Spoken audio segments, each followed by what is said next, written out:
Assalamualaikum warahmatullahi wabarakatuh. Saya Aryo Bimo. Saya Arkan Maulana.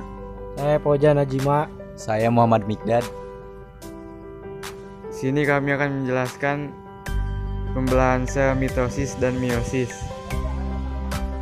Mitosis adalah pembelahan yang menghasilkan sel anakan dengan materi genetik yang identik dengan sel induk. Pembelahan secara mitosis terjadi pada organisme yang mengalami pertumbuhan, perbaikan, atau reproduksi aseksual. Terdapat 4 fase atau tahap pembelahan mitosis, diantaranya profase, metafase, anafase, dan telofase. Tapi sebelum keempat fase ini dimulai, ada yang namanya fase pendahuluan atau interfase. Interfase ini juga sering disebut dengan persiapan pembelahan. Dalam interfase, ada mitosis yang terdiri dari profase, metafase, anafase, telofase, dan sitokinesis yang berlangsung selama 1 jam dari pukul 12 sampai 1 siang. Lalu fase G1 disebut juga dengan fase pertumbuhan dan perkembangan sel. Hal ini ditandai dengan berkembangnya sitoplasma, organel sel, serta sintesis bahan-bahan yang akan digunakan. Fase ini berlangsung selama 6 jam dari jam 1 siang sampai jam 7 malam. Untuk fase berikutnya yaitu fase S. Pada fase S terjadi replikasi atau duplikasi DNA sebagai materi genetik yang akan diturunkan kepada sel anak, sehingga nantinya akan dihasilkan 2 salinan DNA.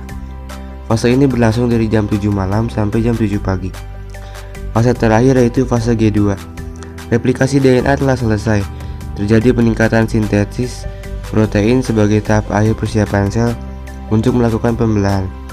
Berlangsung selama 4-5 jam dari jam 7 pagi sampai 12 siang. Setelah itu sel siap mengulang kembali fasenya. Mitosis yang pertama adalah profase. Pada fase ini, membran inti mulai rusak menjadi bagian-bagian kecil atau fragmen. Benang-benang kromatin menebal dan memendek membentuk kromosom.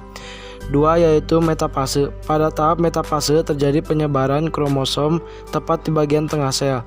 Tahap ini memiliki ciri khusus yaitu kromosom akan tersusun rapi pada bagian atau bidang ekuator. Yang ketiga ada anafase. Pada tahap ini kedua buah kromatid akan memisah menuju kutub yang berlawanan. Pada akhir anafase kedua, kutub sel akan memiliki kromosom yang jumlahnya sama. Yang keempat ada telofase. Pada tahap telofase, membran inti mulai kembali bergabung. Kromosom mulai memegang dan setelahnya akan terbentuk 2 sel anakan yang bersifat diploid. Meiosis adalah pembelahan sel yang menghasilkan sel anakan dengan jumlah kromosom. Setelah jumlah kromosom sel induk, pembelahan sel meiosis juga disebut pembelahan sel reduksi. Karena pada proses pembelahan ini terjadi pengurangan jumlah kromosom menjadi setengah kromosom induk. Pada meiosis, sel memiliki 2 fase yaitu interfase dan fase pembelahan meiosis. Tahapan pembelahan sel pertama disebut meiosis 1 dan tahapan dari pembelahan sel kedua disebut meiosis 2. Fase meiosis yang pertama terdiri dari 4 tahap, yaitu profase 1. Dalam tahap ini membran inti mulai rusak dan menjadi bagian-bagian kecil. Lalu terbentuklah gelendong pembelahan. Setelah itu benang-benang kromatin memadat menjadi kromosom dan kromosom homolog berpasangan. Selanjutnya, terjadi pindah silang atau pertukaran segmen molekul DNA yang sesuai di antara kromatid non saudara. Tahapan pembelahan meiosis 2 selanjutnya adalah metafase 1. Dalam tahap ini, kromosom homolog mulai tersusun rapi di bagian ekuator yang tersusun di atas lempeng metafase. Setelah itu, serat spindle menempel pada 2 sentrometer di setiap kromosom homolog. Tahap selanjutnya adalah anafase 1. Dalam tahap ini, kromosom homolog akan berpisah menuju kutub yang saling berlawanan akibat tarikan dari benang gelendong.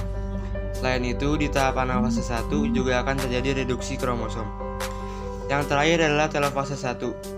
Pada tahap telofase 1, membran inti mulai terbentuk kembali atau disebut juga dengan proses sitokinesis. Sitokinesis sendiri adalah kondisi saat sitoplasma dari suatu eukariotik sel membelah menjadi 2 sel anak. Selanjutnya adalah fase meiosis 2. Tahapan pembelahan meiosis 2 yang pertama adalah profase 2. Dalam tahapan ini, Sentrosom membelah menjadi dua sentriol yang akan bergerak ke kutub sel yang berlawanan. Kromatid pun selanjutnya mulai bergerak ke bidang pembelahan. Selanjutnya metafase 2. Dalam tahapan metafase 2, kromosom berjejer rapi pada bidang pembelahan atau ekuator. Setelah itu akan tersusun benang-benang spindle yang salah satu ujungnya melekat pada sentromer, sedangkan ujung lainnya ke arah yang berlawanan. Lalu anafase 2. Pada tahapan anafase 2, kromatid terpisah dan bergerak ke kutub-kutub yang berlawanan. Kromatid yang sudah berpisah ini pun resmi disebut sebagai kromosom. Lalu yang terakhir telofase 2. Telofase 2 merupakan tahap akhir dari semua proses yang terjadi. Pada tahap ini, nukleus mulai terbentuk, membran inti mulai terlihat, dan benang-benang spindle menghilang serta kembali terjadi proses sitokinesis. Normalnya, di proses akhir ini akan ada 4 sel anak yang terbentuk. Sekian penjelasan dari kami. Wassalamualaikum warahmatullahi wabarakatuh.